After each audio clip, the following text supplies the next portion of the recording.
রাধা মাধবের চন্দনযাত্রা উৎসবকে কেন্দ্র করে মায়াপুর ইস্কন পরিণত হল মিলন মেলায়।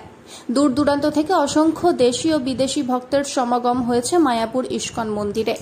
জাতি, ধর্ম, বর্ণ নির্বিশেষে সমস্ত স্তরের মানুষ রাধা মাধবকে যেমন ভোগ দিচ্ছেন, তেমনি বিগ্রহকে কাঁধে তুলে নিয়ে আসছেন প্রভুপাদ সমাধি মন্দিরের পুষ্করিণীতে। সেখানেই নৌকা বিহার করেন রাধা মাধব।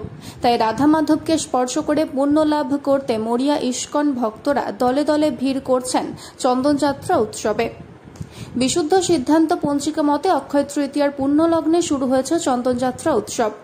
21 দিন ব্যাপী এই উৎসবে মিলিত হন মায়াপুর ইস্কন সহ দেশ বিদেশের ইস্কন ভক্তরা। মূলত গ্রীষ্মের দাবদাহে থেকে মুক্তি পেতে মায়াপুর ইস্কন সহ বিশ্বের সমস্ত ইস্কন মন্দিরে একযোগে পালিত হয় চন্দনযাত্রা উৎসব। তবে মায়াপুর ইস্কনে ভক্তদের ঢল নামে। একেবারে মিলন মেলায় পরিণত হয় ইস্কন মন্দির চত্বর। চন্দন শরীরে লেপন করলে শরীর ঠান্ডা হয়, তাই রাধা মাধবকে প্রচণ্ড দাবদাহ থেকে মুক্তি দিতে চন্দনযাত্রা উৎসবের 21 দিন ধরে বিগ্রহের গায়ে চন্দন লেপন করা হয়। এরপর বিকেল হতে ইস্কনের প্রভুপাদ সমাধি মন্দিরের পুষ্করিণীতে নৌকা বিহার করানো হয় বিগ্রহকে। হরিনাম সংকীর্তন সহ ইস্কনের চন্দ্রোদয় মন্দির থেকে রাধা মাধবের বিগ্রহ ভক্তদের কাঁধে করে নিয়ে আসা হয় সমাধি মন্দিরের পুষ্করিণীতে। সেখানে সুসজ্জিত নৌকায় করে চলে বিহার। নৌকার মধ্যে হরিনাম সংকীর্তন সহ আরতিও হয়। আরতি সহকারে নৌকা বিহারের করিয়ে সন্ধ্যার পর আবার বিগ্রহকে ফিরিয়ে আনা হয় মূল মন্দিরে। প্রতিদিন বিকাল 5টা থেকে রাত 8টা পর্যন্ত চলে এই উৎসব। এই মনোরম দৃশ্যের সাক্ষী হতে বহু মানুষ চন্দনযাত্রা উৎসবে ইস্কনে ভিড় করেন বলে জানিয়েছেন রসিক গৌরাঙ্গ দাস। চন্দনযাত্রা উৎসবে রাধা মাধব বিগ্রহকে স্পর্শ করার, কাছ থেকে নৌকা বিহারের দৃশ্য অবলোকন করার পাশাপাশি ভক্তরা তাদের প্রিয় প্রভুকে ভোগ নিবেদন করারও সুযোগ পান। তাই প্রভুর সেবার সুযোগ পেতে মরিয়া দেশি বিদেশি ইস্কন ভক্তরা চন্দনযাত্রা উৎসবে ভিড় জমান মায়াপুরে। ভগবান এই উৎসবের মাধ্যমে ভক্তদের সেবা নিয়ে থাকেন বলে জানিয়েছেন রসিক গৌরাঙ্গ দাস। আজ শুভ দিন, অক্ষয় তৃতীয়া।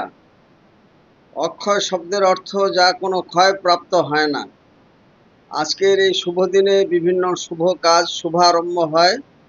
ইস্কন মায়াপুরে চন্দনযাত্রা মহা মহোৎসব এই 10ই মে আজ থেকে শুরু হলো, চলবে 21 দিন ব্যাপী এবং বিশ্বব্যাপী সমস্ত শাখা কেন্দ্রে এই উৎসব পালন করা হবে। প্রতিদিন বিকেল 5টা থেকে রাত 8টা পর্যন্ত এই উৎসব চলবে। চন্দ্রোদয় মন্দির থেকে ভগবানকে সংকীর্তন শোভাযাত্রা সহকারে নিয়ে যাওয়া হবে সমাধি পুষ্করিণীতে। সেখানে তার নৌকা বিহার হবে এবং আরতি, কীর্তন, কৃত্রিম ফোয়ারা, আলোকমালায় সুসজ্জিত, নিরাপত্তার ব্যবস্থা কঠোর করা হয়েছে। চলবে আরতি, কীর্তন, নাচ, গান এবং কৃত্রিম ফোয়ারা। দেশ বিদেশের হাজার হাজার ভক্তবৃন্দ এই উৎসবে অংশগ্রহণ করে থাকেন।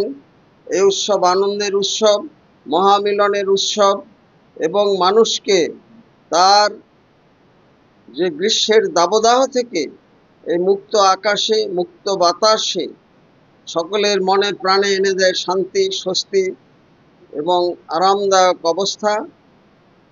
এই উৎসবে ভগবান ভক্তের সেবা গ্রহণ করে প্রভূত আনন্দ লাভ করে থাকেন। তার শ্রীঅঙ্গে লেপন করা হয় চন্দন।